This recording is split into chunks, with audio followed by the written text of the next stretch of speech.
আপনারা জানেন জেলা প্রশাসক সম্মেলন হচ্ছে 3 দিন 3, 4, 5, 6 4 দিন ব্যাপী।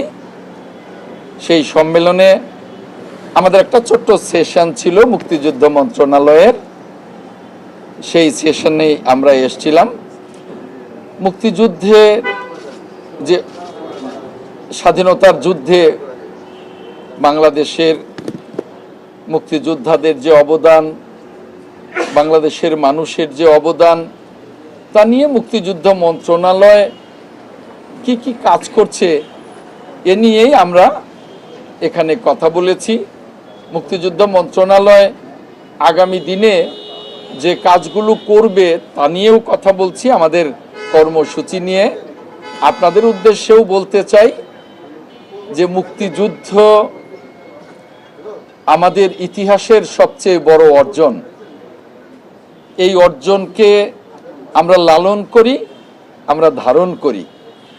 আর এই মুক্তিযুদ্ধের অর্জনকে ধরে রাখবার জন্যেই, মুক্তিযুদ্ধকে জাতির কাছে চিরকালের জন্যে স্মরণীয় করে রাখবার জন্যেই কিন্তু আমাদের দেশনেত্রী, সাবেক 3 বারের সফল প্রধানমন্ত্রী, গণতন্ত্রের আজন্ম যোদ্ধা,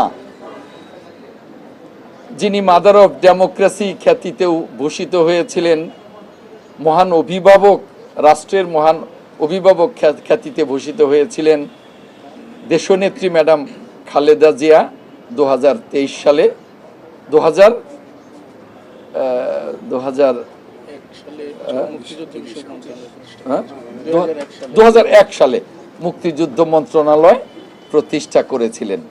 এবং তখন থেকেই আমরা কিন্তু বিরোধী দলে থাকতেও মুক্তিযুদ্ধের জন্য কাজ করেছি, মুক্তিযুদ্ধের স্বাধীনতার স্মৃতি রক্ষার্থে বা স্বাধীনতাকে মানুষের কাছে, স্বাধীনতার ফসলকে মানুষের কাছে পৌঁছে দেওয়ার জন্যে, জাতির কাছে পৌঁছে দেওয়ার জন্য কাজ করেছি, এখনও কাজ করছি।